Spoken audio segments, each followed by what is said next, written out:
Hi guys everyone, this video presented by Shop Application. It starts online application forms for admission to PhD program 2012-13 Indian as well as foreign nationals in various disciplines are be available.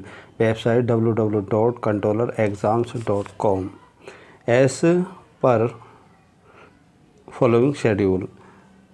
तो MU के application forms open होने 22 जुलाई 2023 से with late फ़ी आप कब तक submit कर सकते हो 19 अगस्त 2013। Closing date without date fee 26 अगस्त 2013। प्रोसेसिंग चार्जेस अगर फ़ीस की हम बात करें इंडियन नेशनल्स की 750 rupees, foreign national foreign candidates अगर अप्लाई करते हैं 8200।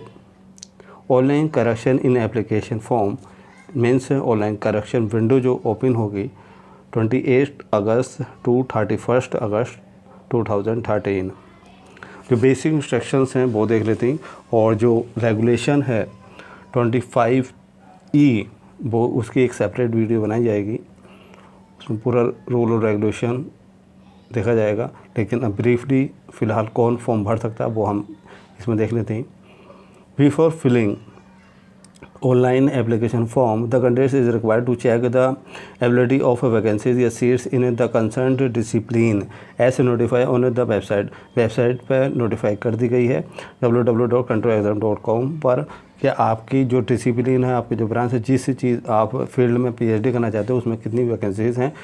Okay, candidates can apply for admission to full time और पार्ट टाइम दोनों आप कर सकते हो। Candidates can apply for admission to full-time and part-time PhD program in only those disciplines in which vacancies have been notified on the controller website। आप उन्हीं में करोगे जिनमें क्या है वैकेंसी अवेलेबल होगी, सीट्स अवेलेबल होगी, उसी डिसिप्लिन में आप कर सकते हो। Candidates eligible for admission to PhD program in more than one faculty of the university can apply for the same, but such a candidate will have to fill separate application form for each faculty।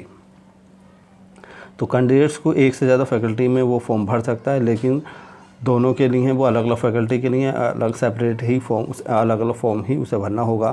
Candidates eligible she and he can apply only in a maximum of 2 discipline with in the same faculty. Same faculty के अंदर वो 2 discipline में apply कर सकता है। जैसे faculty of social science की अगर हम बात करें तो वो इकोनॉमिक्स और हिस्ट्री दो में ही अप्लाई कर सकता है। एक एग्जाम्पल दिए, जैसे आपका इंजीनियरिंग फैकल्टी है तो इंजीनियरिंग फैकल्टी में आपका इलेक्ट्रिकल है, सिविल है, इलेक्ट्रॉनिक है, इलेक्ट्रिकल है, मैकेनिकल है, तो उसमें 2 डिसिप्लिन में आप अप्लाई कर सकते हो, अदरवाइज़ 2 से ज़्यादा में नहीं कर सकते हो।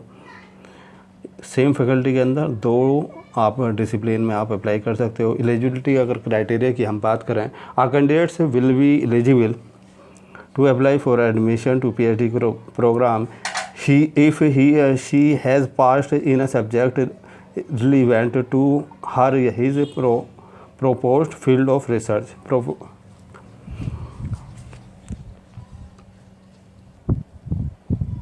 और 1 ईयर या 2 सेमेस्टर डिग्री प्रोग्राम, यानी जो 1 ईयर का अगर किसी ने कोर्स प्रोग्राम किया है मास्टर डिग्री तो वो अप्लाई कर सकता है, लेकिन उसके साथ कंडीशन ये है आफ्टर अ 4 ईयर या 8 सेमेस्टर बैचलर डिग्री प्रोग्राम, यानी जो उसने बैचलर डिग्री की हो वो 4 साल वाली की हो, या 2 ईयर या 4 सेमेस्टर यानी 2 साल का यानी आपका मास्टर डिग्री और प्रोग्राम यानी जो ग्रेजुएशन होगा उन्होंने 3 साल ही किया होगा जो पुराने कैंडिडेट्स हैं।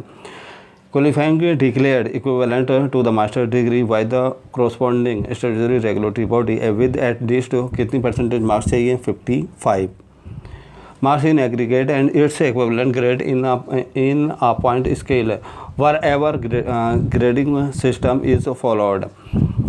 और एमफिल कैंडिडेट्स वाले भी अप्लाई कर सकते हैं PhD के लिए MPhil programme with at least 55 marks in aggregate या its equivalent grade in the point scale wherever grading system is followed। और आप 4 ईयर या 8 semester bachelor degree program with research, यानी आप ग्रेजुएशन में एडमिशन ले सकते हो विद रिसर्च, यानी वहाँ आपको PG करने की कोई ज़रूरत नहीं है। तो with research with a minimum of 75 marks in aggregate या its equivalent grade on a point scale wherever the grading system is followed. तो 75% आपको मार्क्स होने चाहिए। तो अब जो है डायरेक्ट आप अगर 12th के बाद ही आज मोटिव बना लेते हो कि मुझे ग्रेजुएशन और पीएचडी करनी है, तो आप डायरेक्ट ग्रेजुएशन में दे सकते हो एडमिशन, और आपको वहाँ पीजी करने की कोई ज़रूरत नहीं है। आपके ये 2 साल सेव हो जाएंगे। तो डायरेक्ट आप पीएचडी के लिए तो ये आप बैचलर डिग्री में एडमिशन ले सकते हो, विद रिसर्च करके आप कंप्लीट फारिग होगे। The above shall be subject to any further requirements for eligibility that may be laid down by the university from time to time। और टाइम टू टाइम यूनिवर्सिटी के हर जो एलिजिबिलिटी क्राइटेरिया वो change करती रहती है। Provided that the relevant subject for each discipline shall be approved by the academic council from time to time on the recommendation of the concerned board of studies and faculty. Provided that a candidate working in extremely funded research project in the university who is otherwise eligible will be eligible to apply for admission to PhD program while continuing to work in the project subject to justification by the principal investigator of the project that the subject of the project and the proposed PhD topic of the candidates are in consonance।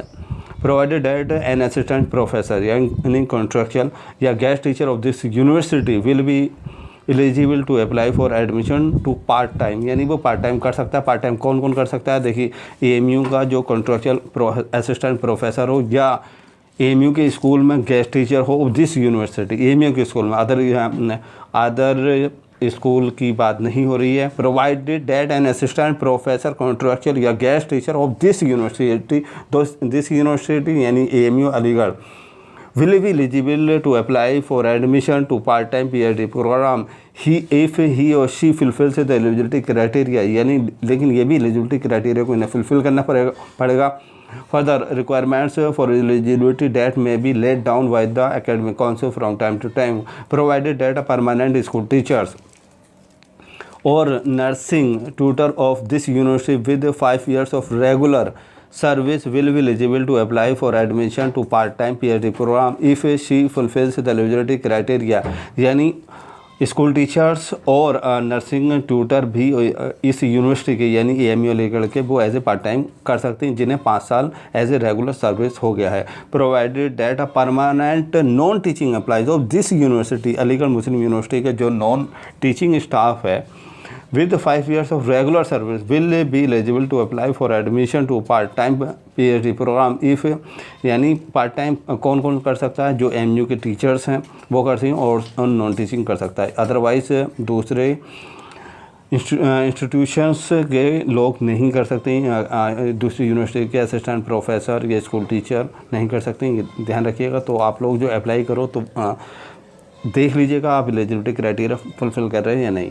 तो part time कौन कर सकता है? देखिए, part time assistant professor, guest teacher of this university, school teacher, nursing tutor और non teaching staff जो permanent हो और जिसे रेगुलर सर्विस एज ए 5 साल हो गए हों। ओके, ये लोग अप्लाई कर सकते हैं। 55% रिक्वायरमेंट थी, एलिजिबिलिटी क्राइटेरिया था। तो रिलैक्सेशन 5% का किसे दिया जाएगा? वो पीएचडी यानी हैंडीकैप को दिया जाएगा, allowed for differently abled candidates को, यानी इनका जो रिक्वायरमेंट रहेगी 50% हो जाएगी। ओके, क्राइटेरिया फॉर एडमिशन का प्रोसेस क्या होता है वो देख लेते हैं। Criteria for admission selection of a candidates in PhD program will be made through an admission test comprising. तो आपका जो सिलेक्शन प्रोसेस रहेगा वो टेस्ट के थ्रू रहेगा। और रिटन टेस्ट कैसा होगा? रिटन टेस्ट होगा जिस एमसीक्यूज़ बेस्ड रहेगा, प्रेजेंटेशन कम इंटरव्यू रहेगा। 2 टेस्ट रहेंगे आपके, एक तो रिटन टेस्ट होगा यानी आपका एमसीक्यूज़ बेस्ड रहेगा, और दूसरा आपका प्रेजेंटेशन कम इंटरव्यू रहेगा।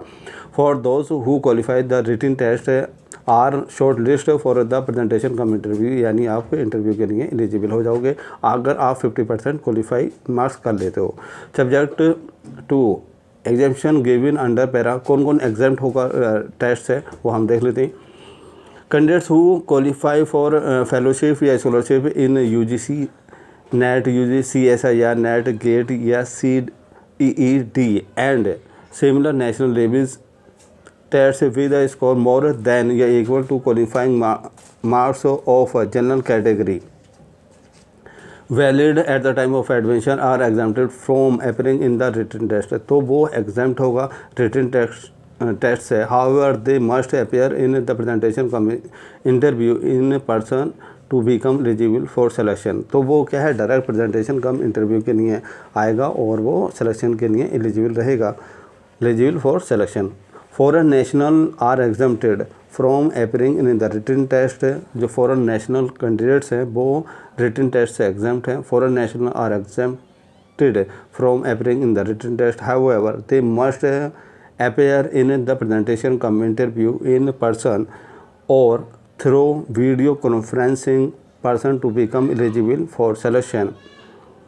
For more details kindly see Chapter 25E of the PhD ordinances regulation academic available on the website www.controlexam.com will be separately video available on this channel.